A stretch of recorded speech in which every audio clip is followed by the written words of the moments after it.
So today we have a question here which I would like us to answer. The question is this: a cone is carved out of a cube-shaped block of wood as shown below in the diagram. The height of the cone and the cube are the same. The diameter of the cone's base is 20 cm. So the question is asking us now, to the nearest 100 please, what is the volume of the remaining piece of wood? So this is the cone. I'm going to try to trace it using a highlighter. Okay.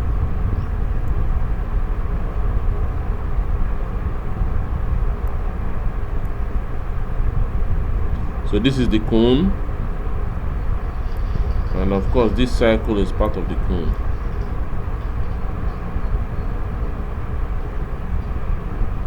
So this is the cone, and the cube is this.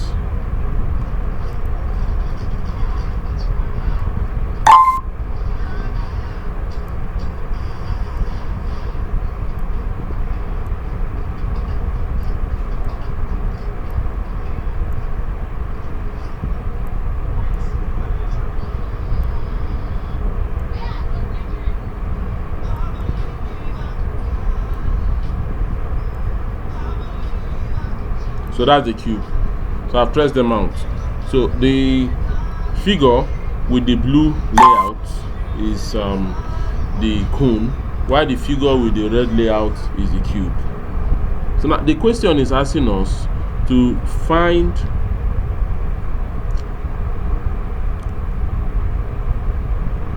so the question is asking us to find the remaining, said to the nearest 100, what is the volume of the remaining piece of wood?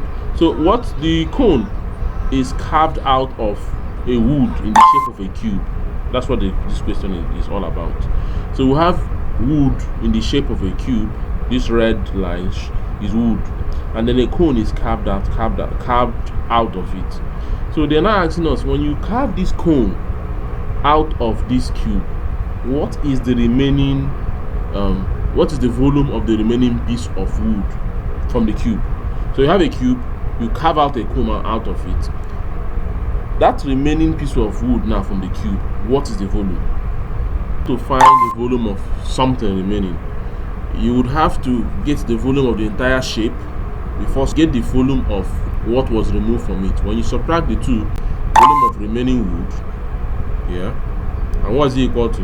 In the volume of the cone, and the entire shape is a cube-shaped wooden box. So normally, if you see it, you check, you see a cube.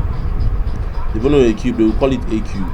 The height of the cube will be the same thing as the length of the cube and the width of the cube, since all the sides of a cube are equal. So therefore, in this case, A, which is the side of the cube, will be 20 given to us. So in this case, A is 20, as stated here. In this case, A is 20. Now, going further, in the volume of a cone, this is where I stated the volume of a cone. Let me show you it. I said the volume of a cone is what? 1/3 pi r squared. So 1/3 times pi times r squared h is what the volume of a cone is. So in this volume of a cone, I went further to explain what some of the terms mean. Now, in the volume of a cone, I've explained that r is equal to the radius, and the height in that formula, that's h. The height is equal to the diameter of the cube. You know, since it's a cube, all the sides are equal. So the height of the cube is going to be the same thing as this place. This place I just highlighted now. This line represents the height. And since it's a cube, it's equally going to be 20. So therefore, that's why I said height is equal to diameter. And since it's a cube, the height will be what? 20. Now, radius is equal to diameter over 2 normally. And the diameter of this cone right here is 20. And see, this is the diameter of the cone. This line right here, and it's 20. So since the diameter is 20, the radius is what? Diameter over 2. So if we substitute diameter for 20, we would have radius is equal to what? This point we have radius is equal to what? 20. We have radius equal to what? 20 over 2. because we substituted diameter for 20, so we have this 20 over 2. At this point I'm shading, I'm highlighting, I mean. So at this point, if you do 20 divided by 2, you're going to get what? 10 cm. So the radius automatically becomes 10 cm because the radius is diameter over 2. Diameter is 20. 20 divided by 2 is 10. So it's as simple as that. So if we go back here now, remember the formula for finding the volume of the remaining wood is volume of the cube-shaped box minus volume of the cone. So the volume of the cube will be what? I told you from here is what? A cubed. This place is A cubed in this place, and that means A is 20. So that is why we have 20 raised to the power of 3 here, because A is 20, and 20 raised to the power of 3 is 800. I mean 8,000, please. Sorry, 8,000. Now don't forget the unit of this calculation. Since it's 20 cm, it's going to be cm cubed. That is why it's 8,000 cm cubed, because cm cubed is the unit for volume when you're using a centimeter. All right, so that's that. Now going down, you find out that we are now looking for the volume of the cube. We have found the volume of the cube. We have found this. The volume of the cube. Let me use another color. So we have found this guy here, the volume of the cube-shaped box. We have found it. Now we are now going down to find the volume of a cone. Now the volume of a cone is 1/3 times pi times r squared h. I told you that r is the radius and h is the height, and r is 10. We got it here. R is 10. Here I'm shading, and the height is 20 since it's the center. I'd say this is the height of the cone, this one here, and it's 20 since it's a cube, because a cube has the same measurement at all sides. So the height is 20. So now what we are going to do is to come here and we are going to substitute. So that's why you have 1/3 times pi times 10 squared. Radius is 10, r is 10, so 10 squared.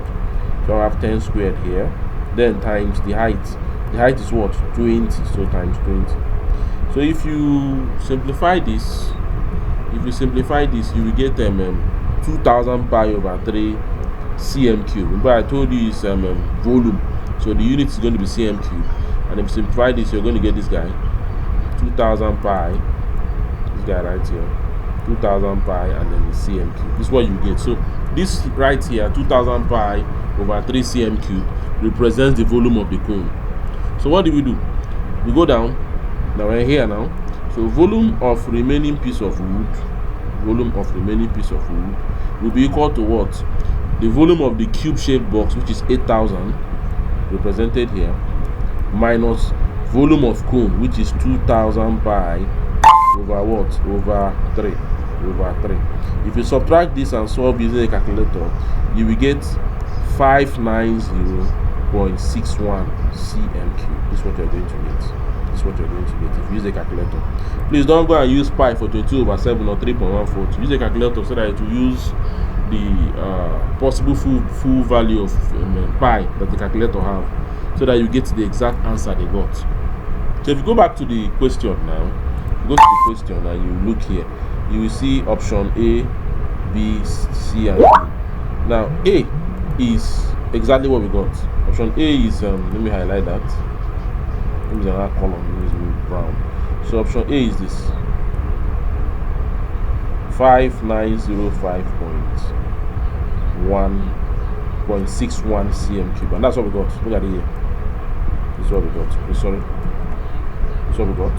5905.61. Exactly what we got. So therefore, the answer is what? Option A. So we are going to tick A. So that's that. So this is how to find the volume of what is remaining of an object where another object is taken out of it. So for example, let's say you have a sphere and a cone is carved out of the sphere. You should be able to calculate the volume of what is left. The volume of what is left will simply be the volume of the sphere minus the volume of the cone that was carved out of it. I believe you know the volume of a sphere. If you don't know it, please research it. If you have any questions, you can put them in the comment section. I'm your one and only Stand Fast Oyinna Jr., one of the